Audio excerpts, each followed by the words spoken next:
Kepakan sayap sang Garuda yang berlandaskan kepada Pancasila.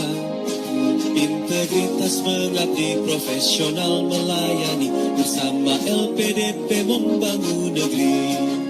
Langkahkan kaki dengan pasti tanpa ragu, harumkan nama tanah air Indonesia. Merah semangatmu, putih hatimu, pemimpin yang dinanti bumi pertiwi. Hai bumi, dengarkan cita kami, satria cendekia siap berkarya. Beragam peran, satu tujuan, bersinergi membangun Indonesia. Berkeadilan, berdemokrasi, menjadi bangsa yang terus berinovasi. Melahirkan pemimpin masa depan, raih Indonesia gemilang. Majulah, semangatlah jaya.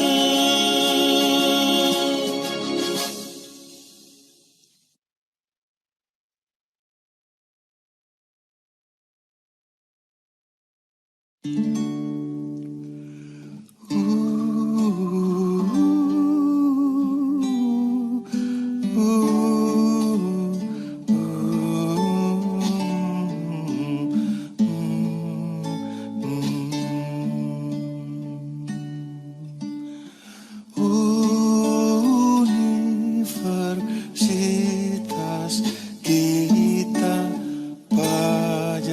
Pajajaran, tempat bernaung insan abdi masyarakat, pembina nusa bangsa. Pajajaran lambang suci, alma mater yang tercinta, tempat ilmu dan cita, alma materku tercinta.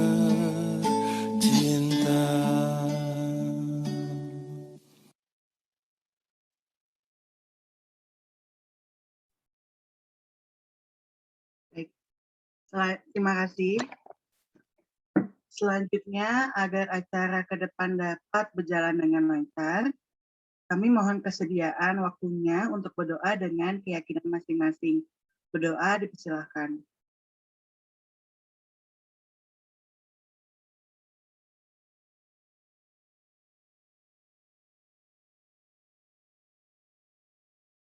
Baik, berdoa selesai. Selanjutnya, sambutan dari Sekretaris KBA LPDP Unpad 7.0 yang telah hadir di tengah-tengah kita, Kang Ridwan Jawani, dipersilahkan. Apakah Kang Ridwan sudah hadir? Hadir. Oke, Terdengar nggak suaranya? Terdengar, Kang. Baik, sebentar. Silahkan, Kang. Oke, bismillahirrahmanirrahim. Assalamualaikum warahmatullahi wabarakatuh. warahmatullahi wabarakatuh. Selamat pagi dan salam sejahtera buat kita semuanya. Yang saya hormati kepada Ibu Dr. Kustima, MPSI Psikolog, selaku Ketua Prodi Psikolog S1 Universitas Pajajaran, dan yang saya hormati kepada para tamu undangan, yaitu dari KBA, LPDP Universitas Pendidikan Indonesia, dan juga ITB Bandung. Dan saya hormati juga kepada pengurus Kelurahan 7.0 KBA LPDP 4, dan juga yang saya hormati kepada seluruh peserta yang hadir pada acara pagi hari ini. Dan terlebih lagi, saya mengucapkan terima kasih kepada bidang internal dari KBA LPDP 4 yang sudah menyiapkan acara ini dan juga memilih tema terkait dengan mental health ini. Sebelumnya, saat memilih tema ini, mendengar tema ini ya, sangat menarik gitu. Saat ini kita dihadapkan pada kondisi yang dimana sangat mempengaruhi dari mental itu sendiri, gitu kan. Kesehatan mental dari kita semuanya. Di tengah kondisi COVID-19 yang semakin naik pada akhir-akhir ini ya, kita sangat memerlukan yang namanya bagaimana sih cara kita untuk menjaga dari kesehatan mental kita, walaupun nanti semoga saja kan segera berakhir dengan adanya COVID-19 ini, tapi kita juga perlu yang namanya kesehatan mental ini, apalagi di tengah dengan kondisi pekerjaan ataupun dengan kondisi tuntutan kuliah, yang dimana kesehatan mental sangat kita perlukan. Dan juga dengan mengambil tema bagaimana berdamai dengan diri sendiri, harapannya para peserta pada pagi hari ini mampu untuk menjaga kesehatan mentalnya dengan mencintai dirinya sendiri, dengan bagaimana berdamai dengan dirinya sendiri, sehingga untuk kedepannya kita bisa terus menjaga dari kesehatan mental kita sendiri.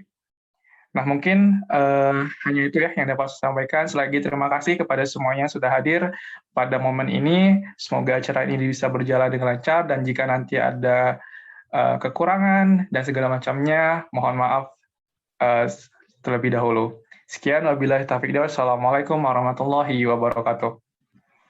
Waalaikumsalam warahmatullahi wabarakatuh. Terima kasih Kang Ridwan. Iya, sama-sama. Oke, saya lanjutkan ya.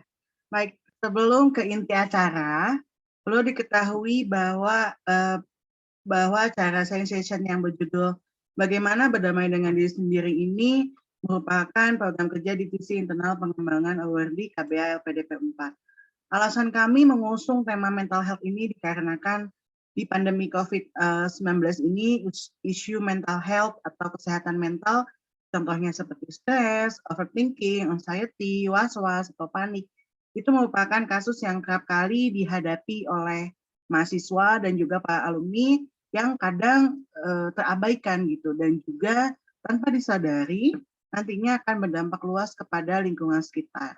Maka dari itu kita dari sekarang itu harus mengetahui bagaimana untuk mengelolanya agar kita memiliki mental yang kuat, semangat, optimis untuk menjalani studi dan karir ke depan. Amin.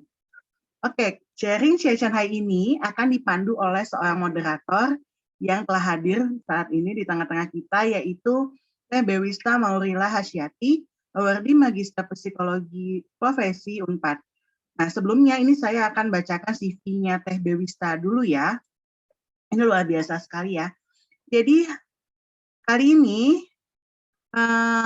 Teh Bewista itu sedang mengambil psikologi klinis anak di Universitas Pajajaran dan juga Virtual Mobility Program in Faculty of Psychology and Neuroscience, Maastricht University Belanda, dan Virtual Exchange Program in Perception and Treatment Course, Radboud University, Nijmegen, Belanda. Lalu juga pernah menjadi guru di Sekolah Cikal Cilandak, terus Circle Academy Islamic School, dan juga SLB Negeri 1 Yogyakarta, dan juga pernah jadi student helper di West Florence High School, South Carolina, USA. Wow, luar biasa nih Teh Bewista nih. Terus ini juga ada awards atau penghargaan di International Student Festival in Trondheim, Norwegia, terus di Undergraduate Leaders Program di Sydney, Australia, dan Kennedy Luger Youth Exchange and Study di Florence, South Carolina, USA. Dan ini project dan research experience yang dilakukan oleh TB Wista itu di International Conference on Intervention and Applied Psychology.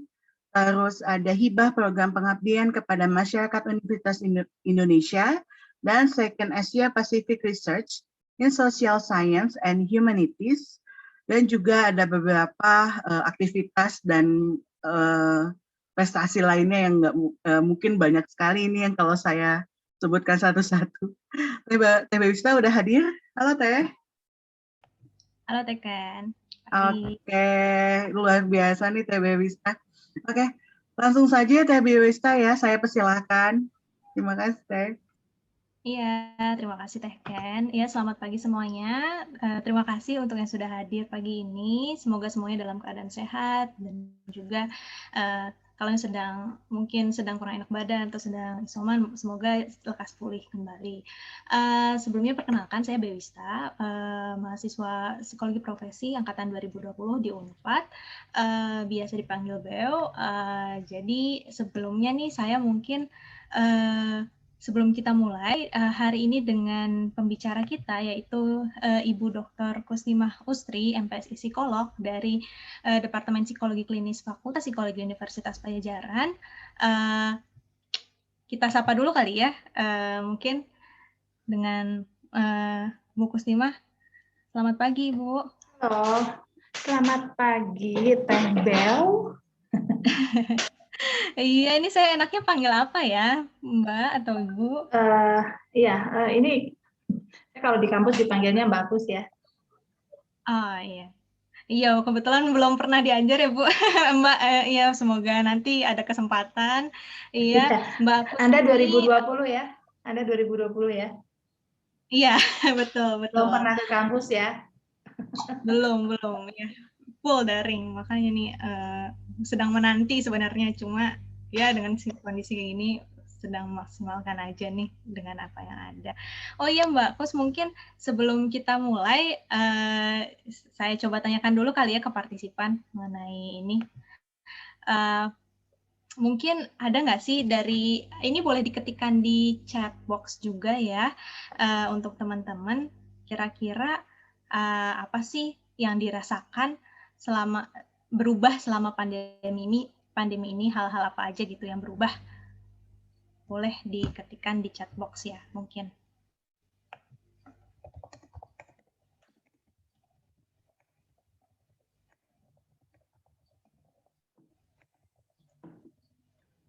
Oh iya, sebelumnya Mbak Kus, ini berarti saat ini kesibukannya apa aja nih Mbak? Banyak. Jadi, banyak ya? Saya kalau mengajar kan saya berasal dari Departemen Psikologi Klinis ya. Saya mengajar di S1 terutama, kemudian di magister juga, tapi magisternya KLD ya. KLD. Jadi ini walaupun kita satu kampus karena kita belum pernah ketemu ya, jadi kita nggak saya sekarang kan sebagai kaprodi ya, kaprodi dari sarjana ya, saya jadinya jadi ibu untuk sekitar 700 mahasiswa sarjana ini ya, program sarjana psikologi ya, 700 lebih. Jadi saya harus mengaturkan mereka begitu ya, dari mulai nanti nih masuk ya Agustus mahasiswa baru mabanya sampai mereka nanti lulus gitu ya, semuanya ya, sampai ijazah, sampai mereka wisuda dan sebagainya. Jadi memfasilitasi, membantu para mahasiswa S1 dari mulai mereka maba sampai nanti lulus gitu ya, 3,5 atau 4 tahun. Jadi ya cukup sibuk ya. Kalau sekarang sih lagi sibuknya ini ya, menyambut mahasiswa baru 2021 ya tentunya.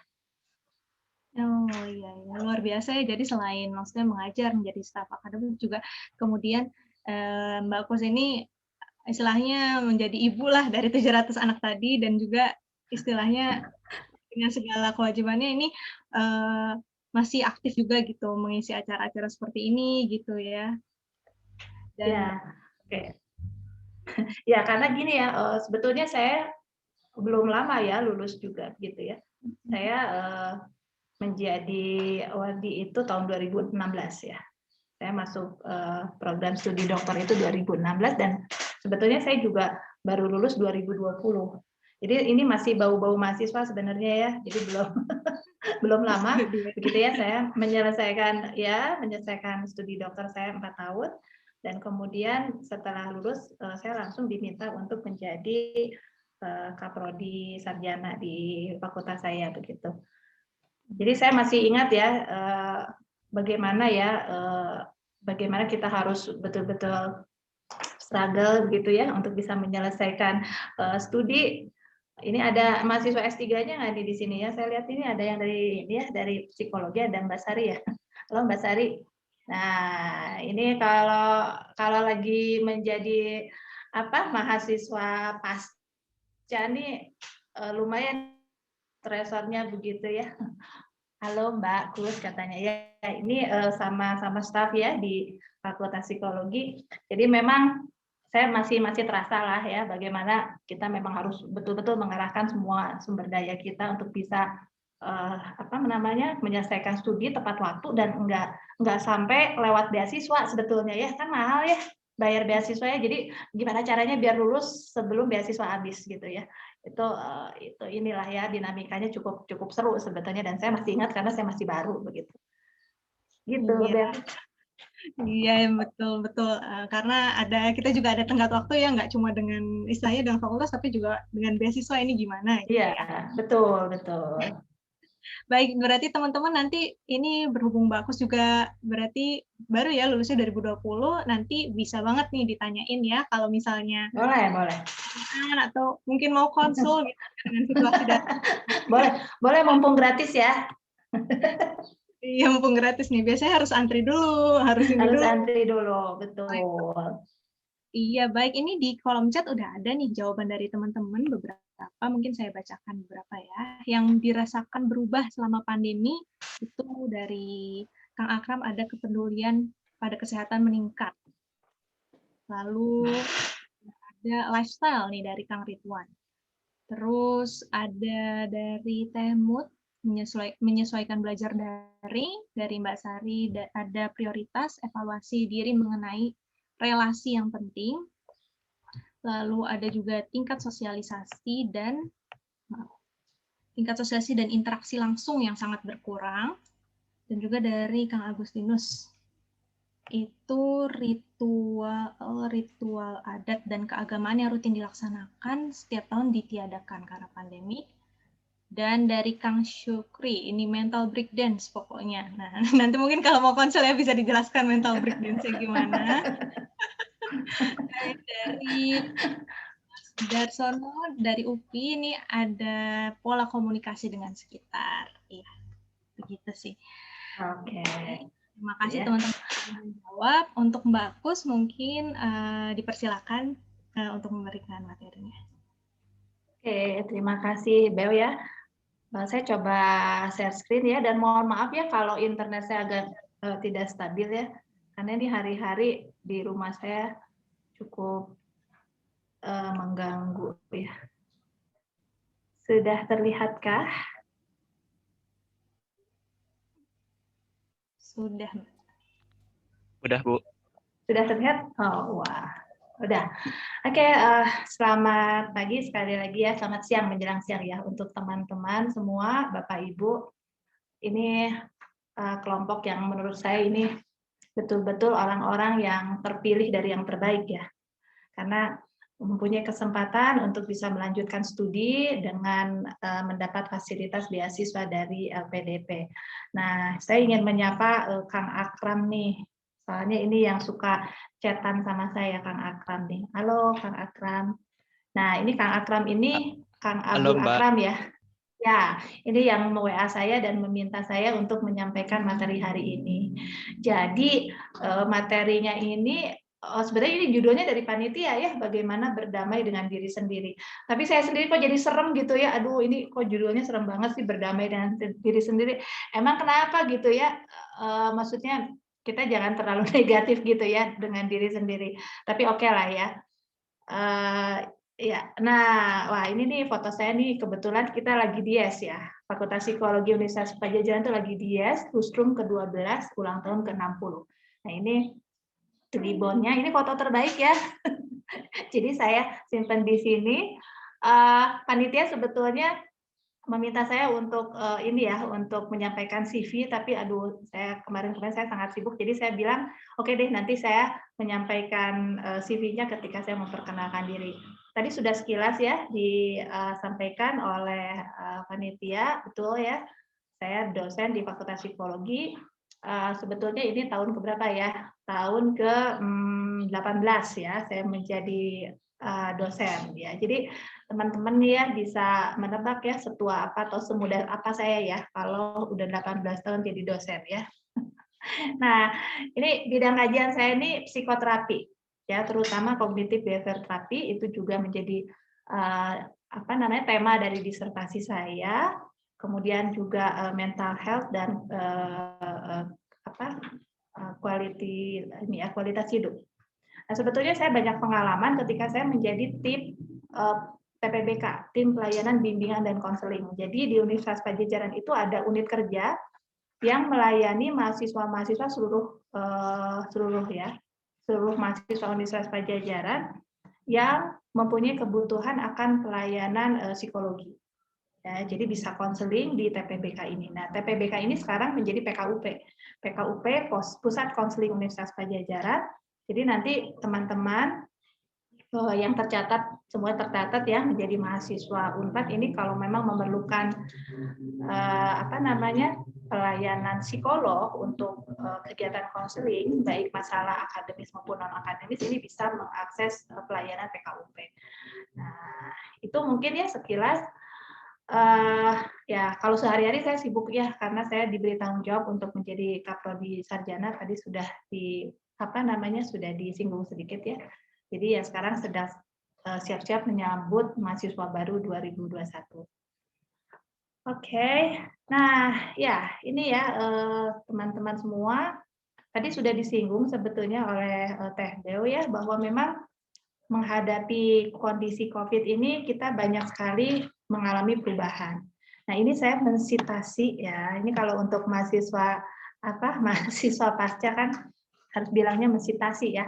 Nah, ini saya mensitasi dari sebuah jurnal ya, jurnalnya cukup berkualitas, qualified. Ini jurnal dari Plus One ya, P1. Ini yang membuat survei di Amerika Serikat mengenai apa saja sih yang berubah begitu ya di kalangan mahasiswa ketika masa COVID ini.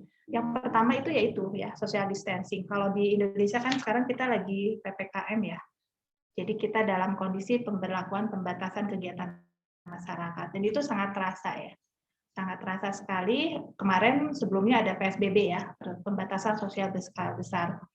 Nah, ini secara psikologis memang menimbulkan menimbulkan stresor begitu ya untuk beberapa orang karena banyak sekali aturan-aturan berkaitan dengan social distancing. Tentunya kalau di area pendidikan sekarang semua serba online ya, tidak ada lagi tatap muka. Universitas Padjadjaran sebetulnya merencanakan semester depan itu untuk luring begitu ya. Jadi ada sebagian di kampus, tapi ternyata ketika kondisinya memburuk sekarang memutuskan untuk 100% lagi daring gitu ya. Nah, semuanya serba online ya, di rumah terus.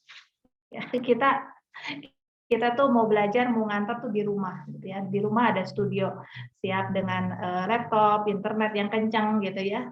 Dan kemudian sebetulnya mobilitas kita jadi terbatas. Mobilitas kita jadi terbatas. Ini nih termasuk juga hasil survei ya. Kita nih katanya pola makannya juga jadi berubah ya, jadi lebih banyak makan gitu ya. Kemudian yang tadinya nggak pernah masak tuh jadi coba-coba buat bikin makanan sendiri ya. GoFood kayaknya laku banget ya kalau masa pandemi dan sebagainya. Saya senang ya ada dari teman-teman juga yang menyatakan bahwa sekarang tuh kita jadi lebih care ya dengan kesehatan ya, lebih berhati-hati gitu ya, prokes gitu ya. Kita berpikir aduh kalau kita misalnya sedang sakit, isoman untuk tidak menularkan pada orang lain gitu ya. Yang tadinya cuci tangan tuh ya sekedarnya gitu ya, sekarang lebih sering gitu ya, karena ada hal-hal yang memang harus dijaga. Nah ini menurut saya ini surveinya di Amerika, tapi menurut saya cukup signifikan ya dengan kondisi kita di Indonesia ya. Nah kemudian apa yang terjadi dengan perasaan? Nah ini teman-teman bisa lihat ya, ini di ranking begitu ya. Ini sebetulnya yang paling berpengaruh adalah area motivasi. Motivasi. Banyak yang jadi unmotivated gitu ya. Kalau saya karena saya kaprodi sarjana ya itu banyak banget skripsi yang macet gitu ya. Mungkin karena banyak hambatan iya, misalnya dalam mengumpulkan data dan sebagainya. Tetapi motivasi eksternal tentunya ya yang mungkin biasanya berasal dari teman-teman, mungkin ya ada kerja kelompok dan sebagainya itu hilang ya. Sehingga ini terasa banget kalau yang memang ada apa ya, ada bibit-bibit untuk prokrastinasi itu sekarang tambah amat gitu ya, jadi prokrastinator gitu ya. Nggak semangat banget gitu ya. Jadi tambah lebih malas gitu.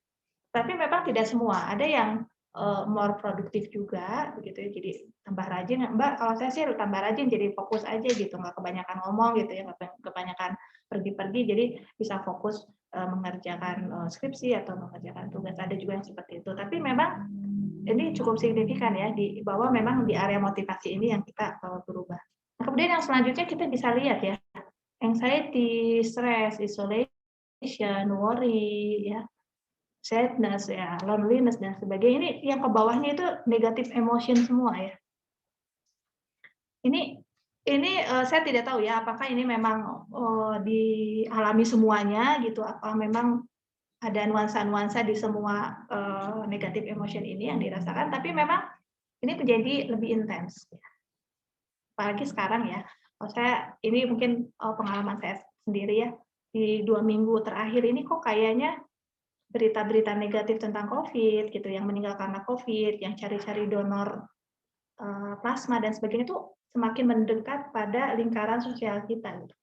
Kalau dulu mungkin tahun lalu tuh kita lihatnya di TV dan di India gitu ya, lihatnya oh ini di India. Kalau sekarang kok di Indonesia. Dan sekarang kalau saya rasa di 2 minggu ini kok saya ngerasanya didekat banget gitu.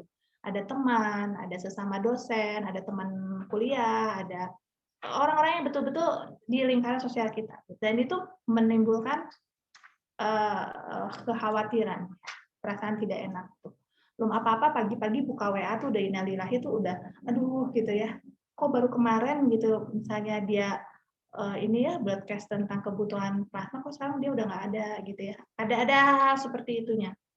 Nah, ini memang kalau berdasarkan survei memang jadinya intensitas negatif emotion ini yang jadi apa? Banyak dan mendominasi begitu ya. Nah inilah yang mungkin bisa menjadi stresor sebetulnya. Ya. Stresor itu sumber stres. Ya, sumber stres itu disebut stresor. Kapan sih kita ada dalam kondisi stres? Sebetulnya gini, singkatnya kondisi stres itu kalau kita merasa apa yang terjadi itu di luar kemampuan kita. Ya. Di luar kapasitas kita, sumber daya kita kok kayaknya nggak akan cukup untuk mengatasinya. Nah itu kondisi stres. Ini berdampak pada kesejahteraan kita, ya, pada kondisi mental kita. Ya, jadi kalau kita sudah berpikir, aduh kayaknya gue nggak bisa deh, atau aduh kayaknya, aduh ini terlalu sulit, atau ini, aduh kayaknya ini susah gitu. Nah itu biasanya kita ada dalam kondisi stres, ya, stressful. Nah dalam masa COVID ini, yang munculnya ini rasa stressful, kewalahan gitu ya, dan menimbulkan negative emotion yang intensitasnya meningkat. Ini sebetulnya tidak terjadi pada orang dewasa saja, tetapi juga pada anak-anak. Jadi kondisi sekarang ini COVID itu sebetulnya bukan saja menyerang secara fisik begitu ya, kita harus meningkatkan kekebalan tubuh dan sebagainya ya untuk tidak tertular, tapi sebetulnya juga menyasar kondisi mental kita gitu ya. Menyasar kondisi mental kita dalam arti bukan hanya fisik saja yang harus kita bagus-bagusin gitu ya, makan vitamin lah atau kita berjemur dan sebagainya, tetapi secara mental pun kita harus punya resilience, harus punya daya tahan untuk bisa mengcoping hal-hal yang negatif tadi. Ya, jadi terhadap fisik iya dan mental juga iya. Apalagi kalau kita lihat di TV kayaknya kan beritanya itu ya segitu ribu sekarang COVID di Indonesia, tapi frekuensi berita yang menginformasikan kesembuhan COVID itu kayaknya itu terhapus gitu ya dengan berita lain yang negatif gitu ya. Nah, ini ya stres ya. Nah, ini coba ya kalau kita berpikir tentang stres ya. Mudah-mudahan ini mewakili nggak ini Bev? Mungkin ada atau mungkin Kang Akram nih, ada yang sama nggak nih? Ketika berpikiran tentang beringat tentang kata stres itu teringat pada hal-hal ini. Gimana nih? Ada yang mau berkomentar? Ada yang ingin menambahkan? Atau Teh Ken nih gimana? Ada yang cocok nggak nih Teh Ken nih? Ya, oke ya. Nih kayak cocok ya. Kalau untuk mahasiswa S3 mungkin ini ya literatur review gitu. Aduh gimana sih gitu ya. Nyari jurnal ini nggak open access gitu atau segala macam ya. Atau mungkin ini ya saya tahunya yang mahasiswa S3 ya, publikasi jurnal gitu ya. Aduh, kita nyari-nyari itu di Scopus lah apa gitu ya. Itu bikin kita stres iya. Tetapi stres itu kan sebetulnya alamiah ya. Justru kalau orang nggak stres tuh justru itu yang harus ke psikolog loh. Ya, orang teh lempeng aja gitu ya, kayaknya nggak bereaksi gitu ya, mau ngapa-ngapain kelihatannya kok datar-datarannya. Nah, itu justru harus konsul. Jadi sebetulnya stres itu adalah bagian kehidupan ya. Jadi kita juga tidak bisa menghindar dari stres karena stres itu akan bersama kita. Makanya kalau kita berbicara mengenai stres, kita terminologinya suka manajemen stres ya. Jadi stresnya ada, tapi gimana caranya memanage gitu ya, mengaturkan agar itu tidak menjadi distres. Oke. Nah ini nih, saya sengaja ya menyampaikan ini tanda-tanda kita kalau lagi stres. Karena suka banyak yang nggak ngaku loh, Mbak Bew ya. Stres enggak banget. Oh biasa aja gitu. Sejujurnya sih gue nggak stres. Nah, kalau udah ngomong kayak gitu ya, sejujurnya sih gue nggak stres. Nah, kalau udah ada kata sejujurnya, sebenarnya, nah itu sebenarnya itu biasanya bertolak belakang ya, bertolak belakang. Nah, gini, sebetulnya yang paling terasa itu keluhan fisik. Dulu tuh saya ingat banget ya, kalau misalnya jurnal saya ditolak tuh saya langsung minum Panadol ya. Karena pusing banget, terus kuduk ya, belakang leher tuh jadi tegang gitu ya, nggak enak banget, pundak berat gitu ya, dan harus minum Panadol banget. Karena secara simbolisasi ya, secara psikologis, simbol bahwa ada beban itu di pundak. Kalau kita udah ngerasa pundak tuh berat banget gitu ya, nah itu beban hidup tuh ya simbolnya. Bagian belakang gitu ya, itu secara gitu tuh. Tapi ada juga loh Mbak katanya diare gitu ya, jadi diare sariawan terus gitu. Kenapa ya, gue tuh sariawan aja, dikit-dikit tuh nggak enak perut, terus asem banget gitu ya, badan tuh kayak asem. Nah itu ini ya tanda-tanda kita sedang stres gitu. Selain mungkin yang ringan-ringan ya, misalnya lagi deg-degan gitu ya, kagetan ya, kagetan gitu ya, kagetan gitu. Nah itu tanda-tandanya. Nah kemudian secara emosi iya ya, kok bilangnya kayaknya baper lah gitu ya kalau secara emosional. Jadi sensitif, jadi peka gitu, gampang marah banget ya. Tadinya tuh penyabar ya, tapi kok selama sekolah kayaknya dia sumbu pendek gitu ya. Sumbu pendek, tahu ya sumbu pendek, jadi kayak dinamit yang sumbunya kecil. Jadi ada stimulus dikit tuh langsung meledak gitu. Ih kenapa gitu ya? Lo lebay banget sih gitu. Gitu aja marah gitu ya, jadi sensitif banget. Nah kemudian ini nih, secara kognitif ya, susah banget konsentrasi, terus males bawaannya. Buka laptop tuh susah banget ya, ini tingkah laku ya. Buka laptop diliatin gitu, aduh ini harus bekerja tapi nggak bisa gitu. nggak bisa, malah undoing aja terus gitu ya, nggak ngapa-ngapain, nggak menghasilkan. Nah itu bisa jadi itu adalah tanda-tanda bahwa kita ada dalam kondisi stres. Ya. Nah tapi, nah ini nih kabar baiknya ya, stres itu nggak semuanya negatif gitu ya. Ini tergantung pada mindset kita. Ya, mindset. Stresornya bisa sama loh, stresornya. Stresornya bisa sama tentang literatur review gitu ya, atau misalnya tentang dosen pembimbing gue tuh gitu, WA cuma di-read doang misalnya gitu ya. Gimana? Cuma di-read aja. Mau nge-WA lagi, aduh takut ngeganggu lah apa gitu misalnya ya. Sama stimulusnya, tapi bagaimana kita mempersepsikan stresor itu akan berpengaruh pada apakah itu akan menjadi positif stres atau negatif stres. Karena sebetulnya sama beban akademik sama gitu ya, kemudian tuntutannya juga relatif sama, tapi bagaimana kita mempersepsikan itu menjadi sesuatu yang sifatnya unik, setiap orang beda. Bahkan ada orang ya yang nggak ada stresor juga dia masih stres gitu ya, nggak ada apa-apa juga dia bawaannya hidupnya susah mulu gitu. Ada yang kayak gitu ya.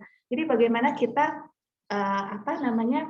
mempersepsikan bukan saja stresor ya, tetapi berbagai stimulus di lingkungan. Nah ini ada yang namanya distress dan eustress. Nah kalau distress itu bawaannya tuh stresor tuh dipersepsikan sebagai ancaman. Gitu. Aduh gila gue nggak bisa banget deh gitu ya, belum apa-apa udah bilang kayak gitu ya.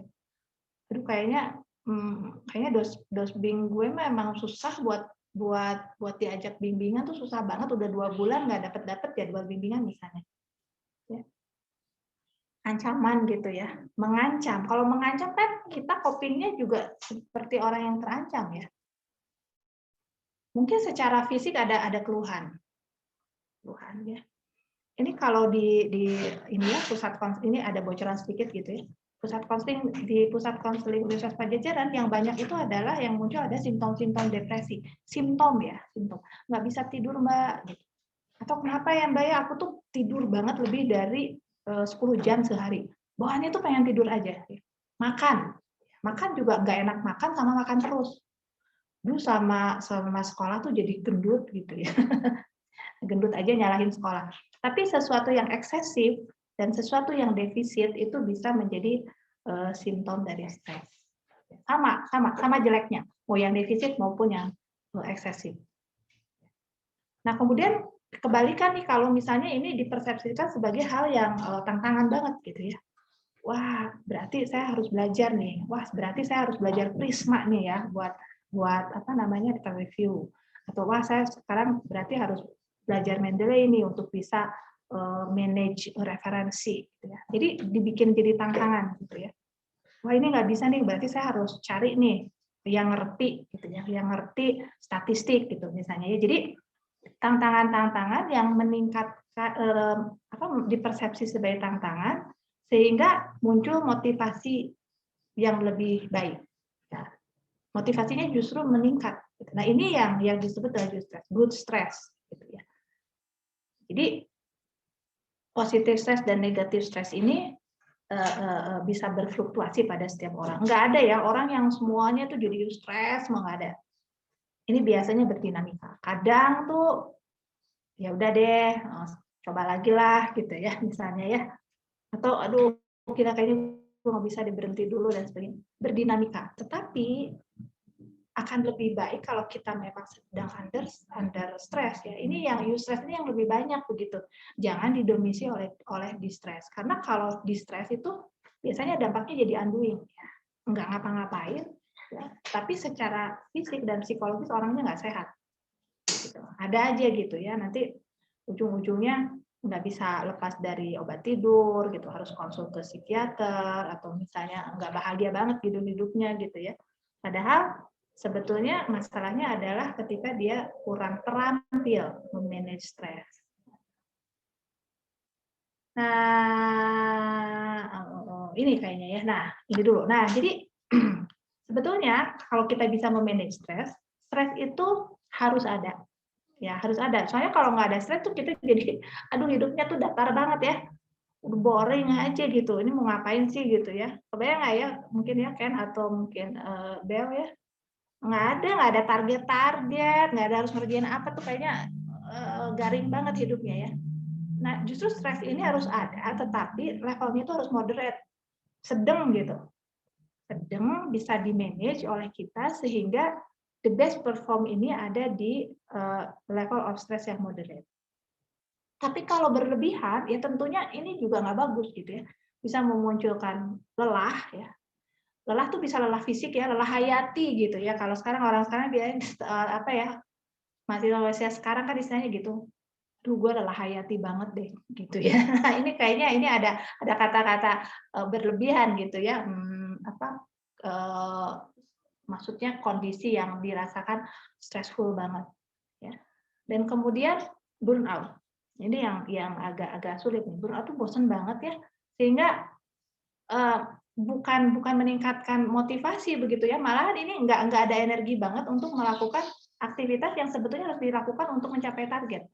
Ya, jadi memang harus di tengah gitu stres itu. Dan ini unik buat setiap orang. Takarannya beda-beda takarannya gitu ya. Saya mungkin sama Kang Akram, sama Teh Ken atau sama Ken sama Bel tuh beda gitu ya. Kalau takarannya beda gitu ya. Mungkin saya sensitif pada stres yang sifatnya emosional gitu ya. Atau mungkin kalau yang lain tuh beda lagi ya. Tapi yang harus dicermati adalah kita harus paham dengan diri sendiri gitu ya. Tahu ya, aware dengan kemampuan kita. Ya. Jadi please be honest gitu ya. Kita harus jujur nih, kalau gini saya emang nggak bisa, kalau gini saya bisa gitu ya. Harus be honest karena yang tahu dan paham diri sendiri kan kita sebetulnya ya. Psikolog juga nggak tahu ya. Nah, ini mengenai stres ya. Jadi sekali lagi nih, stres itu ada yang di tengah gitu. Ya, dia level of moderate levelnya. Terlalu santai juga bisa di stres, terlalu tinggi stresornya juga sama-sama bisa di stres. Nah, saya yakin ya, ini teman-teman di sini yang sedang melanjutkan studi itu bisa cermat gitu untuk selalu ada di tengah gitu ya. Bolehlah kadang-kadang tuh ke kanan dikit gitu ya, atau ke kiri dikit boleh. Tapi dominannya ada di sini di tengah ya, sehingga kita bisa memanage energi ya. Performance kita itu ditentukan oleh bagaimana kita memanage energi. Energi apa? Energi psikis. Kita kan punya energi ya. Energi itu apa sih? Misalnya kita punya motivasi, kita punya daya saing, kita punya kemampuan, kita punya keterampilan. Nah, itu di-manage ya. Di-manage aja energinya fokus gitu ya. Fokus nggak kemana-mana ya, nggak bertebaran kemana-mana, sehingga ketika kita punya target tuh bisa tercapai ya, gitu. Nah, ini coping stress ya. Ini pasti udah pada tahu deh. Coping stress ya, ada emotional fokus, ada problem fokus. Kalau emotional fokus ini orientasinya tuh untuk meredakan hal-hal yang negatif, yang nggak enak di hati ya, untuk meredakan negatif emotion. Misalnya ya, kalau mau SUP gitu ya, mau SUP itu apa, seminar usulan penelitian ya. Bel udah belum, kamu belum kan? Sebentar lagi ya, harus seminar usulan penelitian ya. Belum ya. Nah, seminar usulan penelitian itu deg-degan banget gitu ya. Aduh gitu ya, semua kepikiran gitu ya. Begitu kita jadi lebih rajin tahajud gitu ya, sholat duha nggak pernah kelewat ya. Terus setiap orang tuh bilang gitu, doain gue ya, gue lancar nih SUP gitu ya. Ada seeking emotional social support, ya suka kayak gitu kan ya, doain ya gitu. Terus, nah itu penting, termasuk coping stress, ya yang emotional fokus. Terus kita sering nelfon ibu kita gitu, Mit, doain ya gitu ya, nanti biar lancar dan sebagainya. Nah, tapi ada yang problem fokus itu justru kita harus punya kemampuan untuk membuat ini ya, perencanaan agar bisa mengatasi stres ini ya, bikin planning, bikin to-do list lah gitu ya. Atau mungkin ketemu teman tapi bilangnya nggak ngedoain, bukan, tapi aku mau SUP nih, mau latihan, tolong di-review dong, udah bagus belum sih presentasi aku. Nah, itu problem fokus tuh gitu ya. Jadi bukan cuman dukungan moral saja gitu ya, tetapi juga membantu secara secara langsung, secara konkret. Nah, ini problem fokus sama emosional fokus juga dynamic. Ya. Dynamic tuh, jadi nggak mungkin ya terus aja kita kerja gitu ya, bikin to-do list tuh sampai ada 30 gitu sehari. Tapi kita juga harus memelihara kesehatan mental kita ya, dengan juga melakukan yang emosional fokus. Ada teman, humor nih ya, masih S3 tuh biasanya jadi suka bodor-bodor gitu ya, untuk menertawakan diri sendiri. Nah, ini emotional fokus ya. Biasanya gini, aduh gila ya gue nih ya, udah 4 kali ditolak mulu, cuma 4 kali jurnal, gue salah apa sih, gini-gini. Yang pertama tuh ya gue dikatain ini, gitu. Tapi itu dengan seru gitu ya ceritanya, ada humor-humornya. Menertawakan diri sendiri itu termasuk coping stress yang paling dewasa loh ya. Jadi nggak boleh serius-serius banget gitu ya. Kalau kita tegang banget, justru itu nggak bagus sebetulnya. Jadi adalah hal-hal yang memancing kita untuk muncul positive emotion. Ini berdinamika. Nah, ini yang ingin saya bahas ya, cognitive bias ya. Jadi tadi saya sudah menyebutkan ya bahwa ini tuh tergantung pada mindset kita. Nah, tapi masalahnya ini otak kita tuh kan gampang banget ya disugesti ya. Diakalin tuh gampang banget. Gampang banget. Misalnya sekarang nih lagi panas banget ya, terus kita ngebayangin, aduh kayaknya kalau ada es krim gitu ya dingin banget ya, terus di atasnya tuh ada topping yang kacang-kacang gitu ya. Terus udah gitu rasanya tuh lemon, enak banget ya. Ini es krimnya belum ada tapi air liur kita udah muncul. Gampang banget otak kita buat disugesti. Nah, makanya kita harus berhati-hati. Jangan sampai ada yang disebut cognitive bias. Nih, saya kasih contoh ya. Nah, ini yang paling sering banget nih. Coba ya, ada yang pernah gini nggak nih? Teman-teman nih. Ini boleh curhat loh ya sesinya. Ini misalnya ada satu kejadian gitu ya, kejadian negatif ya, apapun lah. Tapi ini kita generalisasikan sebagai satu kegagalan yang totally gitu. Ya. Padahal momennya cuma kecil banget, tapi ini digenerasikan pada hal yang besar. Misalnya disertasi kita dibilang misalnya Anda referensinya kurang update. Nah, pas pulang ke rumah gitu ya, pas balik lagi ke kamar terus kita berpikir, udah deh disertasi saya emang jelek banget lah, kayaknya promotor saya sih nggak akan mau mempromosikan saya buat jadi dokter ya. Jelek banget katanya gini. Emangnya saya mah nggak bisa, saya mah orangnya gagal. Nah, kemana-mana gitu. Nah, itu yang salah. Itu yang disebut mental filter. Momennya dikit banget ya, tapi kemudian kita menggeneralisasikan ke hal yang lebih besar secara subjektif begitu. Nah, ini bahaya banget. Dan banyak yang terjadi ya.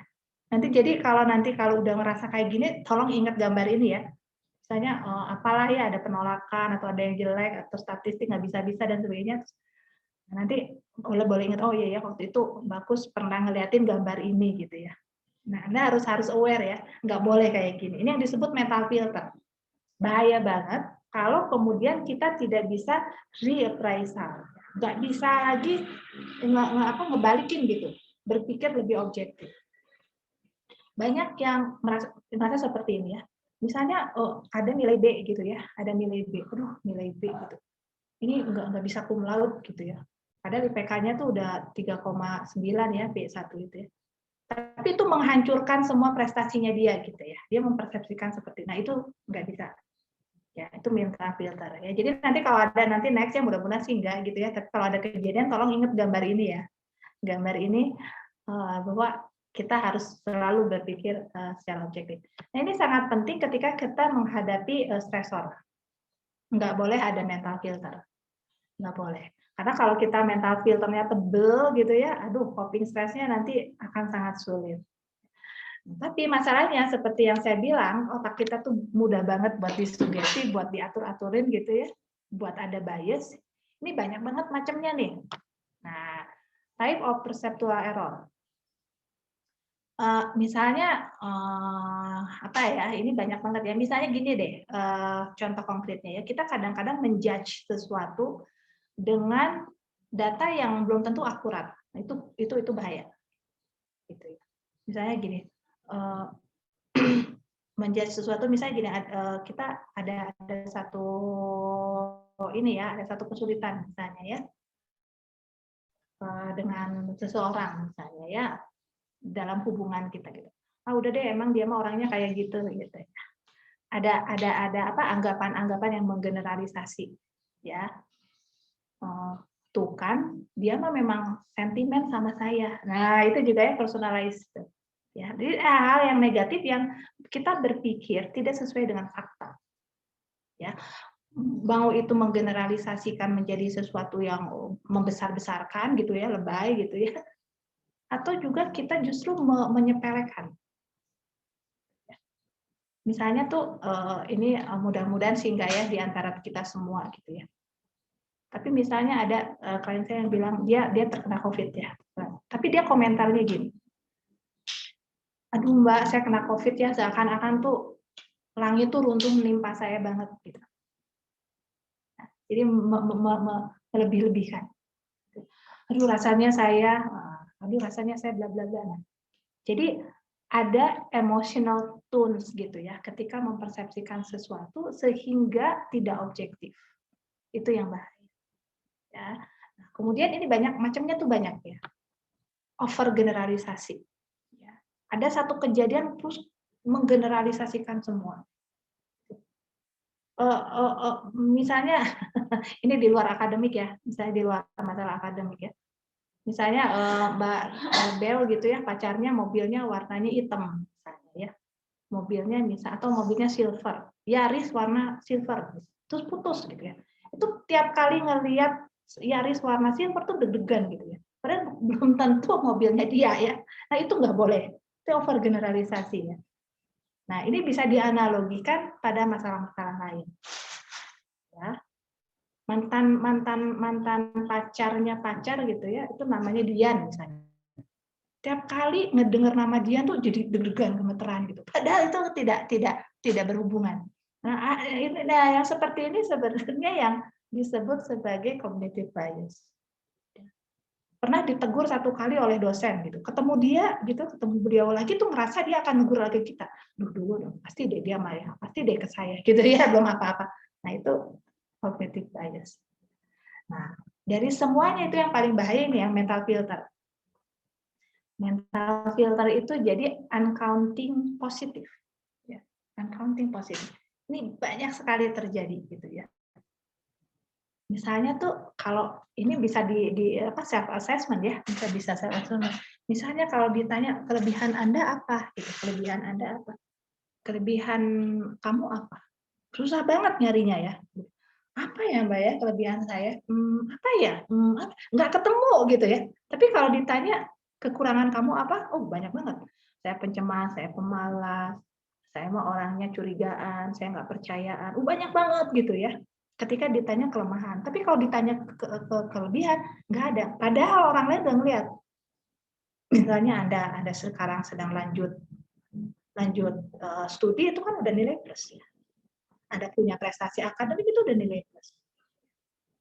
Anda cantik, Anda ganteng itu kayaknya tuh luput gitu ya dari penilaian kita. Kok yang ada di otak kita itu negatif-negatif terus. Nah itu yang namanya mental filter, yang namanya uncounting positif. Ya, jadi sering-seringlah kita untuk berpikir positif gitu ya. Jangan sampai hal yang positif ini jadi hilang tuh. Gara-gara kita terlalu fokus pada negatif. Pada diri sendiri dan pada orang lain. Pada diri sendiri dan orang lain. Kalau pada diri sendiri mungkin itu akan menurunkan self concept kita ya. Aduh bad me banget gitu. Aduh gue ini nggak ada bagus-bagusnya sama sekali gitu. Kepada orang lain kita juga akan menjadi over judgment gitu. Belum apa-apa tuh udah negative thinking duluan. Nah, itu yang bahaya. Nah, ini semua ya sangat berpengaruh ketika kita akan coping stress. Ya, self downing. Ya deh, saya emang nggak bisa bahasa Inggris, jelek banget lah. Nggak akan bisa lah ikut conference yang international conference ya. Apalagi harus nulis jurnal nggak bisa banget deh. Self downing ya.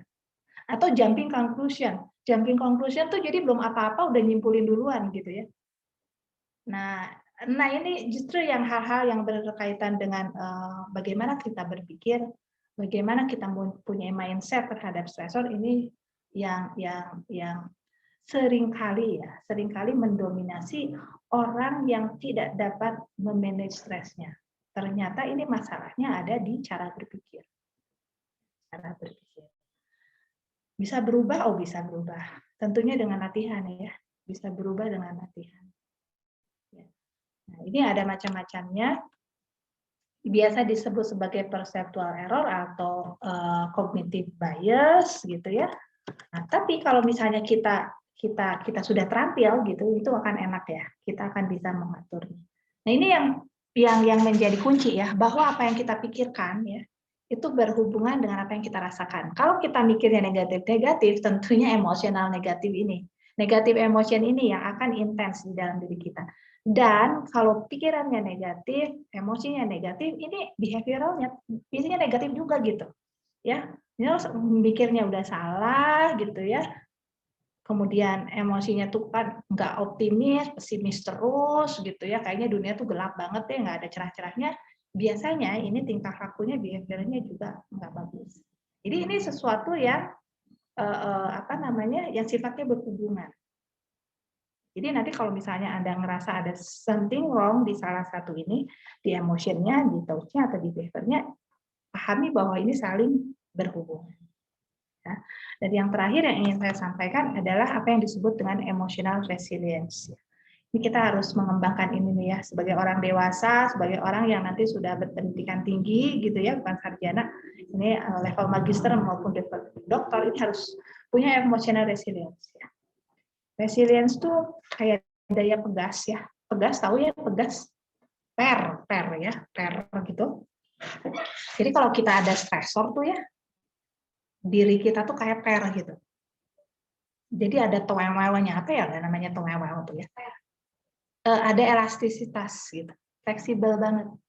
Nggak langsung kalau ada stresor tuh duel gitu, enggak gitu. Tapi kita punya mekanisme yang bisa mengontrol stresnya gitu ya, dan mengontrol diri kita.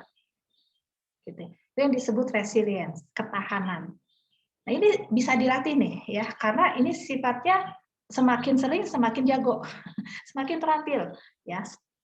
Semakin terampil coping stress, resiliensinya semakin baik.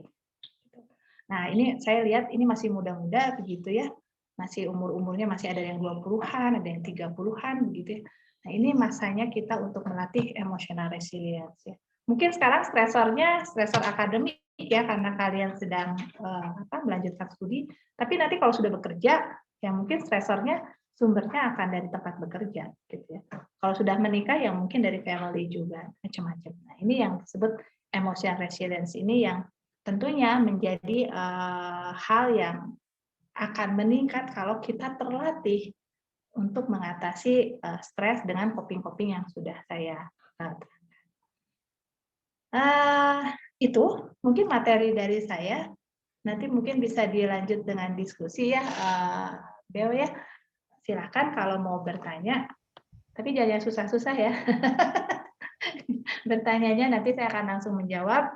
Tapi kalau misalnya perlu konsul, tentunya nggak di sini ya kalau konsul ya, karena ini maksudnya jangan jadi konsul pribadi gitu ya, tetapi silakan menanggapi materi dari saya. Terima kasih, Bel. Itu mungkin materi dari saya. Assalamualaikum warahmatullahi wabarakatuh. Waalaikumsalam warahmatullahi wabarakatuh. Terima kasih atas penjelasannya dan contoh-contohnya yang sangat relatable ya dengan kehidupan kita sehari-hari sebagai mahasiswa di sini atau juga ada yang sudah bekerja begitu.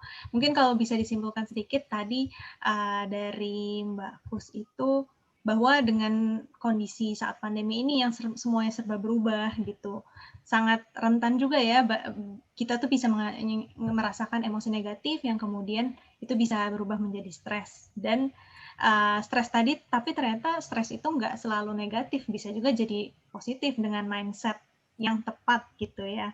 Dan dibandingkan menghilangkan stres, maksudnya yang lebih tepat adalah untuk memanage stres itu sendiri, karena stres itu bisa bermanfaat bagi hidup kita. Kemudian kita untuk memanage stres sendiri itu tadi juga penting ya, untuk memahami apa sih kira-kira bias kognitif gitu atau error di dalam pikiran kita yang bisa muncul. Dan tadi menarik juga bahwa ada itu ya mental filter gitu loh, bahwa kayak kejadian yang sebenarnya saat itu terjadi gitu, cuma satu kejadian negatif itu bisa mengubah kayak pandangan kita tentang diri kita, tentang hidup kita, dan itu harus berhati-hati juga di situ.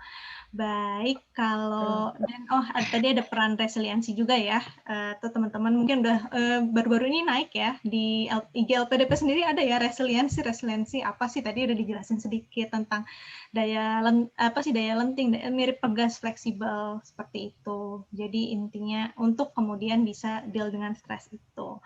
Baik, kalau gitu ini kita sudah masuk sesi tanya jawab. Silakan teman-teman, apakah ada yang ingin bertanya? Boleh bertanya langsung atau lewat tanya. Iya, silakan dengan siapa? Boleh langsung. Ya, Mbak Mila ya. Ya, terima kasih Mbak Kus. Oh, Mbak Mila. Ya tadi yang seperti disampaikan tadi, memang itu akan banyak terjadi lah ya di kehidupan sehari-hari. Hanya tadi yang tentang coping tersebut, saya pernah merasakan dulu. Jadi maksudnya waktu disertasi ya biasalah gitu ya. Nah maksudnya kan ini sepemikiran. Jadi gini kan kita selalu planning seperti itu. Lalu kita juga ada timeline kan. Nah, dengan timeline itu maksudnya supaya tidak melebihi batas waktu beasiswa kan, pasti targetnya seperti itu. Misalnya kan kalau kita punya 3 promotor, yang satu promotornya itu kan yang paling susah misalnya dan melebihi dari timeline. Sebenarnya awalnya tadi tidak berpikir bahwa dia akan mempersulit karena misalnya kita menganggap bahwa semua dosen tuh tahu kalau ini anak beasiswa dengan target batasan waktu segimana gitu ya. Tetapi pada kenyataannya dia tuh tidak peduli gitu, maksudnya tidak peduli kamu mau anak beasiswa atau tidak, yang penting belum di ACC kan gitu ya. Nah sebenarnya mungkin awalnya dengan plan tidak ada maksudnya kerendahan diri lah, maksudnya self copingnya juga masih baik. Tetapi misalnya bagaimana dengan peristiwa-peristiwa yang sering terjadi sehingga menimbulkan tadi yang faktor-faktor yang cognitive distortion itu kan akhirnya itu tuh terjadi karena berkali-kali gitu. Nah itu cara mengatasinya gimana? Ya temanya sih macam-macam lah ya. Cuma kalau ini yang pernah saya alami itu. Jadi pada dasarnya kita kepada dosen kan netral. Kita menganggap bahwa promotor itu akan memberikan support ke kita apapun keadaan kita lah gitu ya. Kita baik atau tidaknya lah gitu ya. Tapi kan pada kenyataannya belum tentu itu terjadi. Jadi ya kita menganggap misalnya dosen adalah orang tua kita yang akan membimbing kan pasti begitu ya. Tetapi kita punya plan, punya timeline. Nah, tetapi karena dengan peristiwa-peristiwa akhirnya terjadi masalah-masalah seperti itu, misalnya jadi lambat, apalagi misalnya melebihi batas waktu gitu. Nah, itu kan berarti akan terjadi cognitive distortion gitu. Begitupun misalnya di kehidupan sehari-hari, kita di ketemu orang tidak pernah kita berpikir suuzon kan, pasti menganggap netral gitu, apalagi yang tidak pernah kita tahu. Tapi ternyata pada di dalam perjalanannya ada hal-hal, oke lah resilience itu gitu ya. Jadi bagaimana cara kita menahannya gitu. Cuma kalau terjadi berkali-kali gitu ya, tanpa harus kita terjadi distorsi, itu seperti apa gitu. Secara umumnya begitu. Terima kasih. Oke, Mbak Mila ya. Mbak Mila ini lagi di prodi apa? S3 apa? Saya sih sudah lulus. Saya sudah lulus. Oh, udah lulus. Oh, alumni. Ya, alumni. Saya dari FISIP antropologi. Cuma maksudnya saya adalah wisuda terakhir offline. Wisuda terakhir offline. Oh, gitu. Offline semua. Jadi saya mengalami masa-masa terakhir offline lah. Baik itu ujian wisuda ya. Ya cuma maksudnya hal itu saya alami. Jadi gini, sebenarnya tidak sampai sekarang udah lulus, sudah tidak ada masalah, ijazah sudah saya terima, saya sudah penyesuaian ijazah karena saya PNS. Nah, tapi itu tuh teringat gitu. Bagaimana pada saat dulu terjadi kita nggak pernah berpikir apapun kan terhadap seseorang gitu ya. Kita berada di prosedur aja, kalau saya menyukai dengan normatif lah prosedur. Hanya peristiwa-peristiwa yang terjadi itu yang menyebabkan kita kadang-kadang terjadi distorsi itu, kognitif distorsi. Nah, itu bagaimana cara mengatasinya gitu ya. Ya, oke. Mbak Mila, salam kenal ya. Udah lulus ya, sama berarti lebih dulu dari saya mungkin ya lulusnya ya. Ya, begini. sebetulnya intinya adalah bahwa kita itu berpikir objektif. Ya, itu kuncinya objektif. Jadi based on fakta lah, sesuai fakta aja. Kalau misalnya memang berkali-kali, ya memang faktanya kan itu, gitu ya. Kita juga nggak boleh denial gitu, enggak gitu ya, enggak. Orang faktanya memang dia nyebelin gitu misalnya ya. Ya memang harus objektif. Kuncinya itu ya, objektif yang pertama. Jadi kalau misalnya memang terjadi, ya memang itulah. Gitu. Yang tidak boleh adalah melebih-lebihkan dan kita tidak berpikir objektif sesuai fakta sebetulnya. Beda ya, kalau memang faktanya dia emang sulit ya memang sulit gitu. Kalau dia memang orangnya slow respon untuk for everything gitu ya, slow responnya bukan WA aja gitu, tapi yang lain juga, ya itu faktanya gitu. Tapi yang enggak boleh itu adalah kita berpikir yang tidak sesuai dengan fakta. Tidak objektif. Jadi yang saya tadi sebut sebagai bias itu adalah pemikiran yang subjektif sebetulnya. Ya, pemikiran subjektif gitu. Jadi subjektif tuh faktanya belum tentu seperti itu. Ya, bisa tidak akurat ya, atau kita itu ya akibat nilas titik gitu ya, rusak susu dua-duanya itu nggak boleh banget. Ya. Jadi sesuai fakta objektif. Itu kuncinya. Kemudian misalnya kok kenapa sih sekarang kok tetap nempel aja gitu ya, walaupun udah lulus, udah IPK cum laude ya, kenapa ini kok nggak bisa lepas gitu ya? Coba Anda ya itu yang disebut reappraisal ya, berpikir ulang. Anda harus melihat kenapa ya gitu, kenapa juga kalau nanti saya ketemu kok kenapa masih teringat aja ya, aduh lo gini gitu ya. Saya sebagai dosen ya, ini dulu pengalamannya buruk banget ya kalau ini minta jadwal bimbingan susah banget gitu ya. Itu nempel. Nah, coba Anda lihat ya secara objektif lagi gitu ya. Yang satu objektif, yang kedua adalah yang itu, emotional tunes. Kalau kita memasukkan terlalu banyak emosi dalam berpikir kita, kadang-kadang tuh jadi nggak objektif juga gitu ya. Jadi selalu proporsional untuk hal yang sifatnya emosi ini. Fakta iya fakta gitu ya. Emosi boleh tapi emosinya jangan berlebihan. Karena kalau emosi berlebihan dan mendominasi, yang fakta ini kadang-kadang jadi ngeblur gitu ya. Yang tebalnya di kita justru emosinya. Gitu ya. Jadi nanti mungkin nggak di sesi ini ya, kalau kami dari psikologi ada hal-hal yang bisa dilakukan begitu ya. Ada yang disebut cognitive behavioral therapy gitu ya. Bagaimana kita mengubah mindset, kita pelan-pelan untuk melatih bahwa apa yang kita pikirkan selalu berdasarkan fakta dan sebagainya. Begitu ya, Mbak Mila? Mudah-mudahan terjawab. Ya, oke, terima Terima kasih. kasih. Ya. Ada yang lain?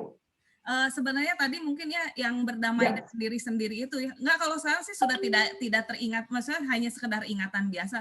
Tapi maksudnya gini kan tadi ada timeline. Nanti di pekerjaan apa-apa juga mungkin ada planning kedua mungkin ya untuk berdamai dengan diri sendiri itu kan. Kadang-kadang pasti logika, pasti data dan fakta pasti ya. Hanya mungkin pasti ada ya seperti itu kan, ada waktu yang bisa melebihi gitu, berarti nanti balik lagi ke berdamai ke diri sendiri, ada plan 2 gitu ya, mungkin seperti itu. Betul. Ya. Betul begitu ya Mbak Mila ya. Oke, terima kasih. Oke, next mungkin ini banyak ini ada pertanyaan lain mungkin. Iya, kebetulan di kolom chat ini udah ada beberapa, mungkin saya mau saya bacakan atau mau nanya langsung, mungkin ini pertama. Boleh, yang mau nanya langsung boleh loh, biar saya kenal ya. Mangga. Oh ini lurahnya ya Kang Ridwan ya. Iya, sekretaris dari KBA LPDP Unpad. Oke, mangga Kang Ridwan gimana? Oh gitu, langsung nih. Baik. Langsung, mangga. Gini Bu, kan sekarang ini banyak banget kan kayak slogan love yourself gitu kan, mencintai diri kita sendiri gitu.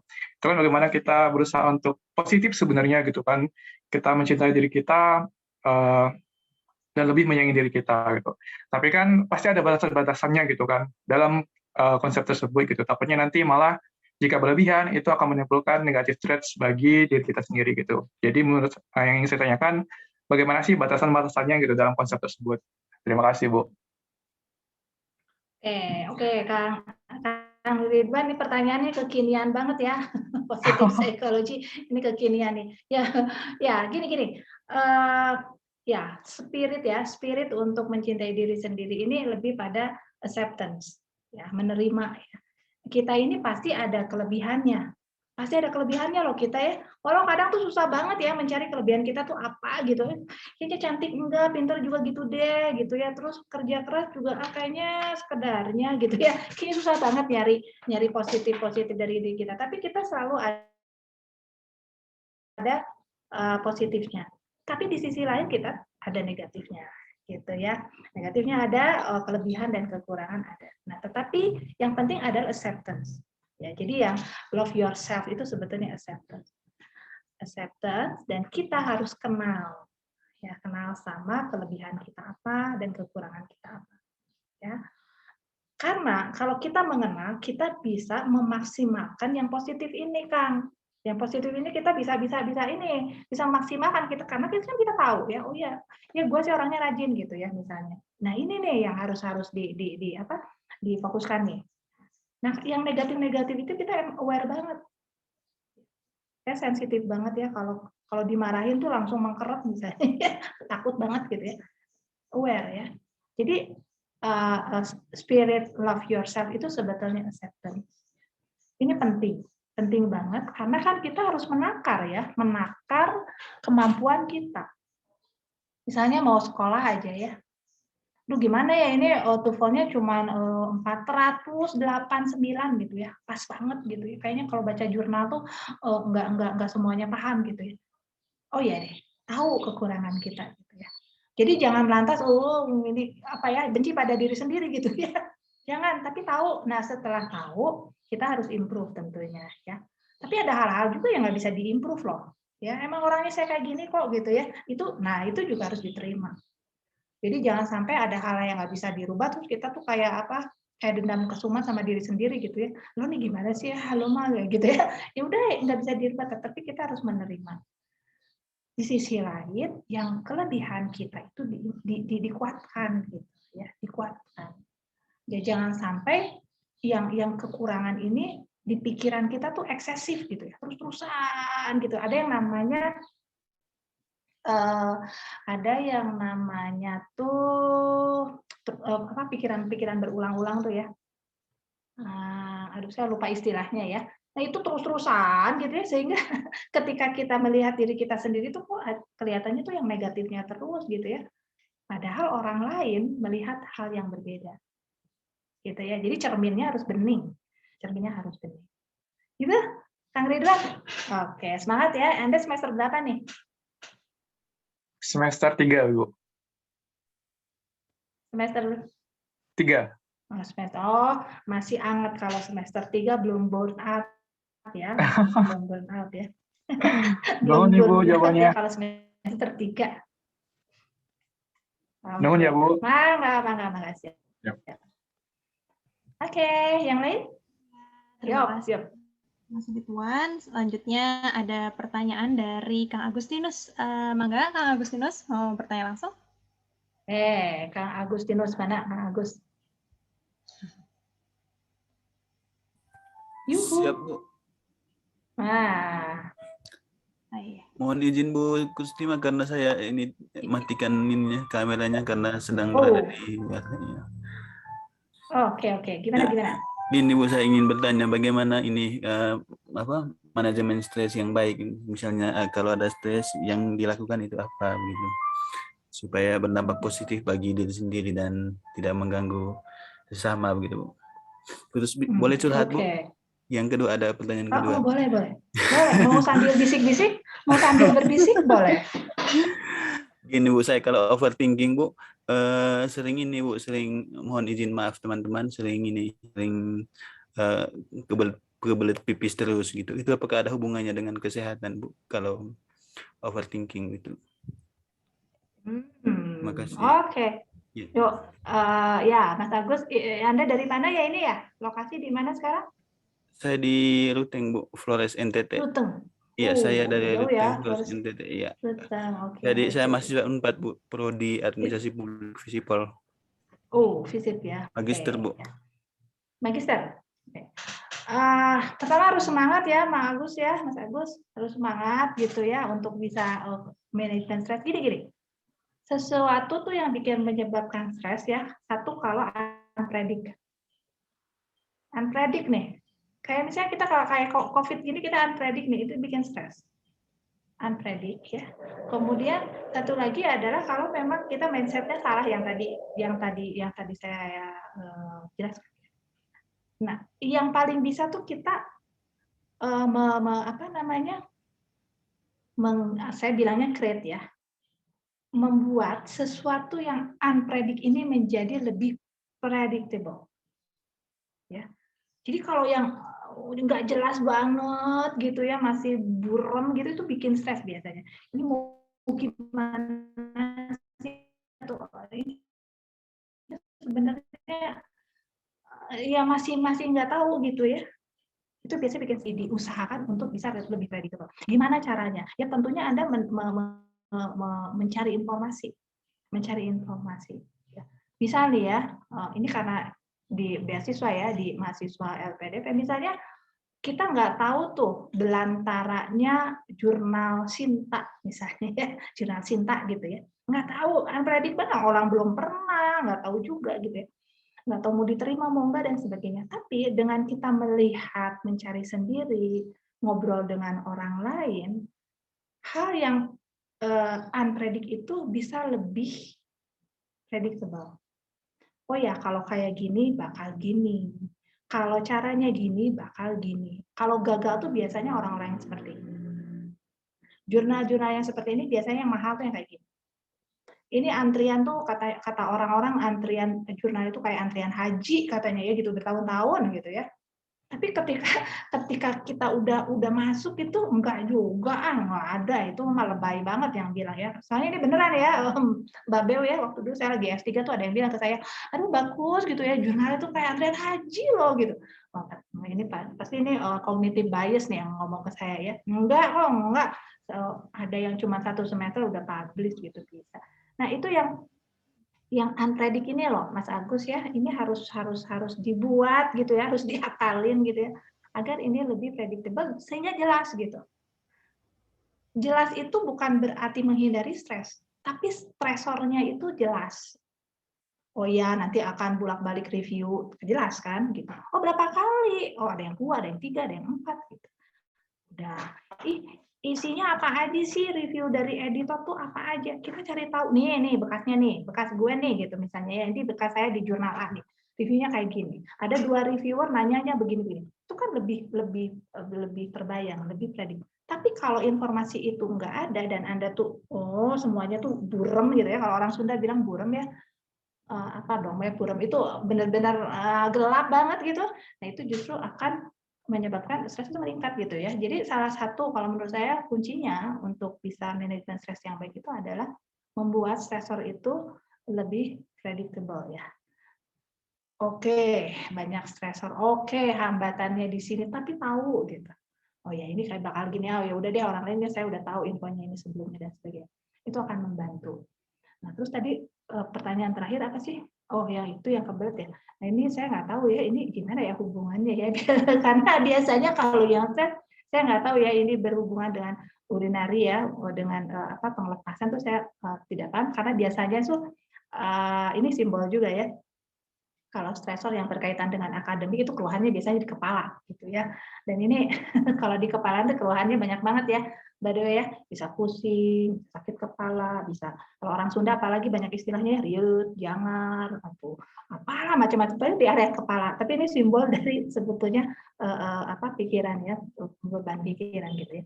Jadi mungkin kalau ada keluhan itu bisa ke dokter mungkin ya, Mas Agus ya, karena mungkin bisa karena keluhan fisik gitu ya.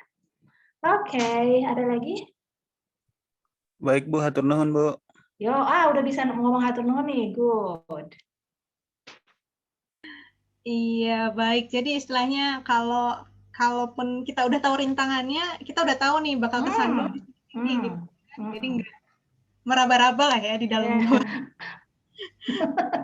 Betul, betul, betul. Siap. Nah, lalu ini ada dari UPI, Mas Nuris Fatahillah mau bertanya langsung, silakan. Mangga, Mas Nuris ya, Assalamualaikum oke. warahmatullahi wabarakatuh. Waalaikumsalam, Selamat waalaikumsalam. pagi teman-teman Unpad dan terima kasih sudah diberikan kesempatan. Eh, Mungkin saya ingin curhat terlebih dahulu ya Ibu. Mangga. Curhat.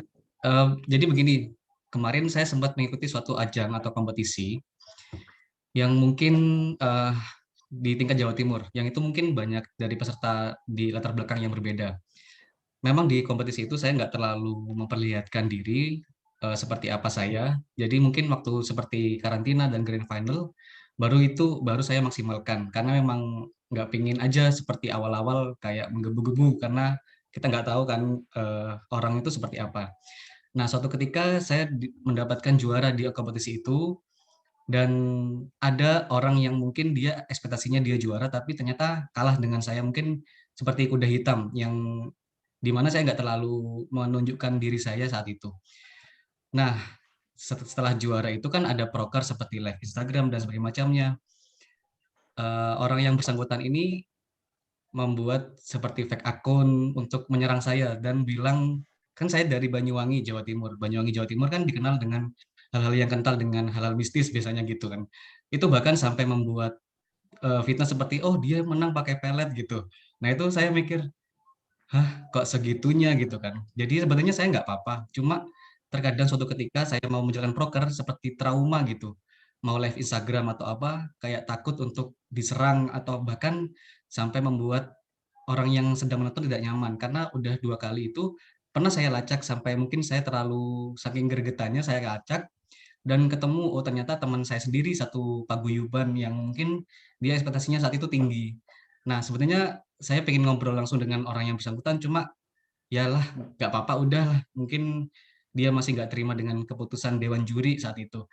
Yang saya tanyakan begini, sebenarnya hal itu sudah sebenarnya saya tidak tidak apa ya, tidak terlalu memikirkan, tapi suatu ketika entah kadang-kadang mau tidur atau melaksanakan suatu proker, saya seperti trauma untuk orang-orang seperti ini karena mereka menyerang langsung di saat live Instagram atau saat mungkin kita melaksanakan proker seperti kata-kata pakai pelet, pakai ini. Nah, itu yang membuat saya seperti kayak trauma ingin tidak melaksanakan kegiatan-kegiatan yang bersifat live gitu. Karena seperti ingin seperti terus menyerang gitu. Nah, bagaimana tanggapan Ibu mengenai ini karena terkadang saya itu seperti kepikiran gitu, kayak takut untuk melaksanakan kegiatan-kegiatan yang bersifat live Instagram karena mereka masih seperti tidak terima dengan keputusan-keputusan yang ada dari dewan juri itu. Terima kasih sebelumnya. Oke, yang pertama nih turut prihatin ya, Mas Nuris ya. Saya turut prihatin nih, kayaknya kayak gitu banget ya. Kebetulan nih saya nih nggak main medsos ya, jadi nggak tahu juga kalau itu serangan publik tuh bisa sebegitu dahsyat ya.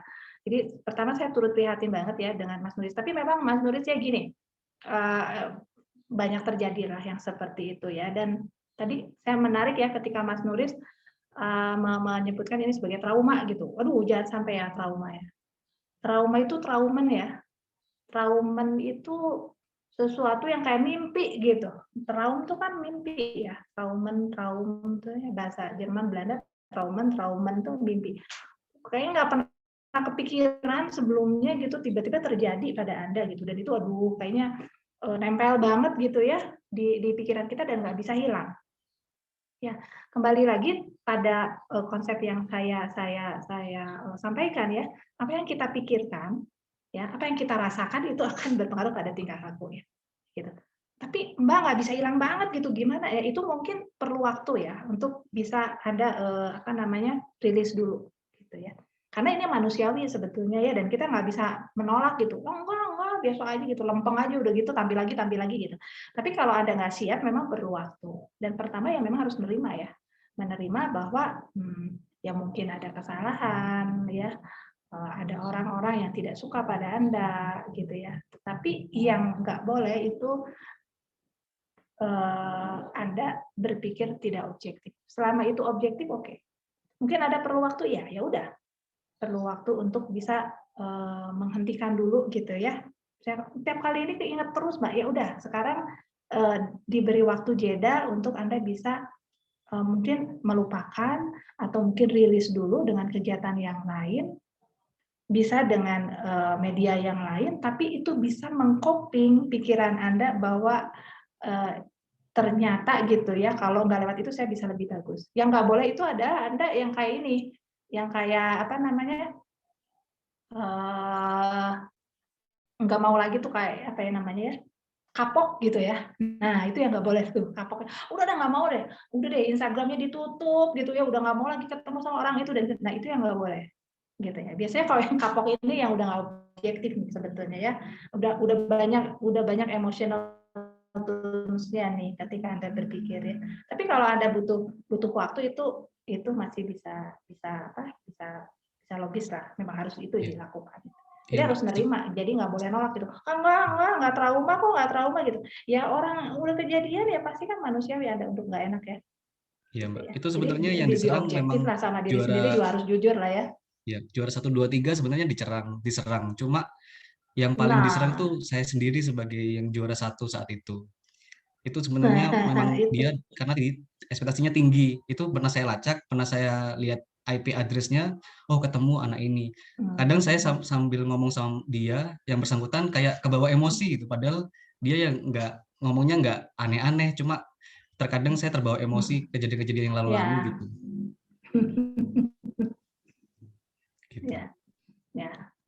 Ya pastinya kan dia ada sesuatu ya di dia ya, sehingga dia menyerang begitu ya. Nah, Anda jangan ikut-ikutan gitu ya. Jadi sama-sama sakit gitu, jangan ya. Ya udahlah, anggap saja dia memang punya sesuatu gitu dan butuh konsul psikolog gitu ya. Nah, Anda jangan jadi ikut juga harus konsul ke psikolog dong, jangan gitu. Jadi mendudukkan segala sesuatu itu secara objektif. Kalau memang ada butuh waktu untuk rilis ya, beri ruang gitu ya, beri ruang waktu untuk kondisi mental Anda. Begitu mungkin ya dari saya. Baik, terima kasih banyak. Thank you Kang Nuris. Terakhir jadi mungkin ya? Yang terakhir mungkin ya Nuris sekarang ya? masih ada satu lagi di Bob. Oh, satu lagi. Oke, satu lagi ya. Acceptance ya Mbak Kus ya. Terima diri. Ya, betul. Ya udah kalau perlu waktu nggak apa-apa gitu ya. Ini terakhir dari Mas Darsono dari UPI, katanya mau dibacakan saja, yaitu apakah pengalaman perundungan atau bullying saat kecil itu bisa menjadi pemicu rentannya seseorang untuk rentangnya seseorang udah merasakan stres. Nah, jika iya, bagaimana mengatasinya? Begitu. Aduh, perundungan nih Mas Darsono. Aduh, ini kayaknya berat banget ya kalau udah ngomong perundungan ya. Ini harusnya ini ya, Mbak Beo ini nanti di KLA nih belajar ya perundungan masa kecil. Ya, gini. Mungkin yang bisa saya sampaikan ya dalam sesi ini mungkin sifatnya generik ya, karena kalau misalnya spesifik pada problemnya Mas Darsono, enaknya tuh di ruang konseling aja gitu ya nanti. Gini, kalau perundungan ya, ini kan sifatnya tuh sesuatu yang menyakitkan secara psikologis gitu ya, dan biasanya nempel terus tuh. Jadi inner child lah atau apa gitu ya, ketika masa dewasa. Nah, kita harus tahu juga melihat dan memilah gitu ya hal-hal apa saja yang membekas pada orang ini. Tetapi sebetulnya banyak tuh yang dirundung lagi lagi kecil gitu, dirundung sedemikian rupa gitu ya, tetapi ketika dewasa tuh sehat-sehat aja mentalnya gitu loh ya Mas ya. Jadi Anda jangan berkecil hati kalau menurut saya. Bisa saja karena banyak sekali perundungan yang memang terjadi dan nggak bisa dihindari gitu ya. Tetapi kita ini punya energi psikologis untuk coping, untuk mengatasi dan untuk adaptif ya. Adaptif dengan segala macam kondisi gitu ya. Kalau kita memang adaptif, hal yang terburuk pun itu sebetulnya bisa diatasi. Idealnya gitu ya. Jadi mungkin di forum ini saya hanya akan menyampaikan gitu ya pada Mas Darsono. Mungkin kalau ada pengalaman traumatik iya, tetapi itu jangan dijadikan ya. Jadi dijadikan sebagai event gitu ya yang menghambat Anda ketika Anda dewasa. Ya. Karena kita ini sebetulnya punya kemampuan yang keren banget lah kita ya sebagai manusia ya, karena kalau mindset kita positif tuh apapun gitu ya, pengalaman buruk kita di masa kecil sebenarnya bisa coping ya. Walaupun mungkin ya di beberapa aspek kita punya risk factor lah ya, risk factor karena memang ada sisi poor di personality development kita gitu ya. Personality development kita yang mungkin di masa perkembangan tertentu tuh ada hambatannya gitu ya, tetapi itu sebetulnya tidak selalu gitu ya, tidak selalu menghambat growth-nya orang, personal growth-nya orang di masa dewasa. Begitu mungkin ya penjelasan saya, Mas tadi Darsono ya. Oke. Oh, baik. Gitu, apakah cukup, Mas Darsono? Iya. Mungkin kalau dirangkum sedikit tadi intinya itu tadi ya, adaptif dan juga mungkin nanti bisa terkait resiliensi, tapi memang harus mungkin ditelaah lagi gitu ya, kira-kira sebenarnya apa sih yang menjadi permasalahan intinya gitu ya. Mungkin nanti kalau nanti bisa di luar, maksudnya mungkin kalau memang perlu, ya kalau ini secara general aja, mungkin untuk detail-detailnya nanti bisa dilakukan mungkin dengan kalau butuh sesi konseling atau apa gitu mungkin nanti bisa gitu ya. Baik, kayaknya berhubung waktunya juga sudah pas nih ya, sudah 11:30, berarti ini adalah akhir dari sesi sharing hari ini. Sebelumnya saya mengucapkan, kami dari LPDP 4 juga mengucapkan terima kasih sekali pada Mbak Kus ya, sudah berkenan di tengah kesibukannya di hari Sabtu untuk hadir di sini dan berbagi dengan kami mengenai pengalamannya, juga mengenai ini ya, materi yang tentunya sangat bermanfaat buat kita semua. Baik, kalau dari Mbak Kus, apakah ada tambahan lagi mungkin? Tambahan, be positif, cepat lulus. Amin, terima kasih banyak Mbak Kus. Baik, kalau begitu saya kembalikan ke MC Teken. Terima kasih Teh Bewista dan Mbak Kus, luar biasa sekali tepuk tangannya. Semoga bermanfaat. Ini bermanfaat sekali untuk kami menjadi pribadi yang lebih kuat mental ya, harus positif karena pikiran yang positif itu akan mempengaruhi fisik kita juga dan kita jadi akan lebih sehat secara jiwa dan fisik juga tentunya. Oke, sebelum kita akhiri kita foto-foto dulu ya.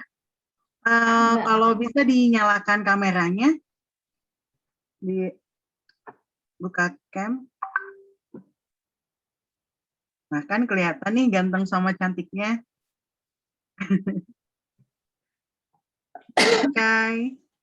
Oke, saya foto ya. Ini mungkin cuma,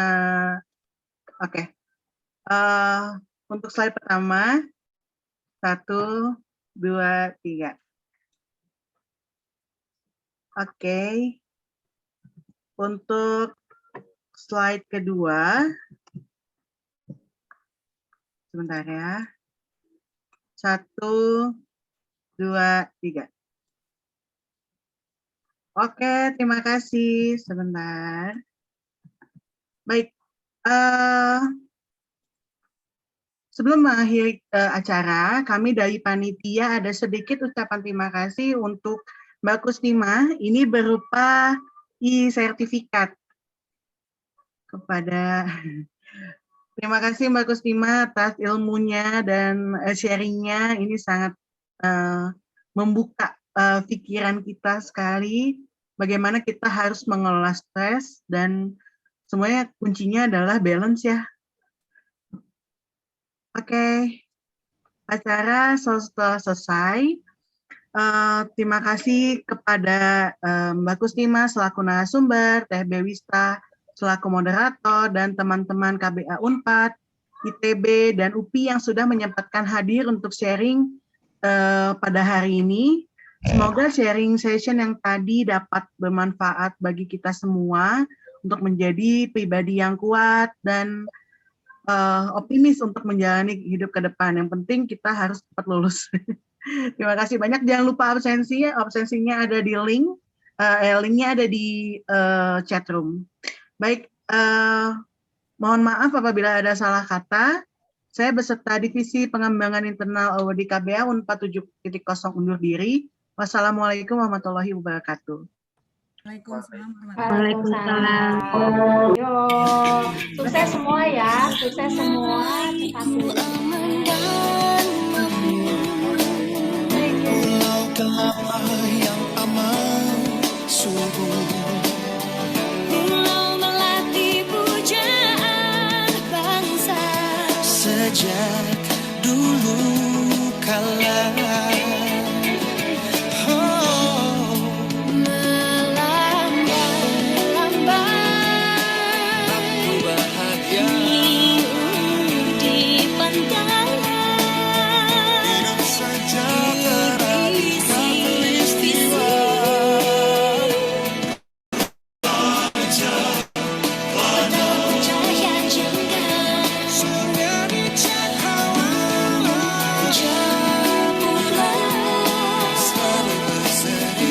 Thank you teman-teman internal.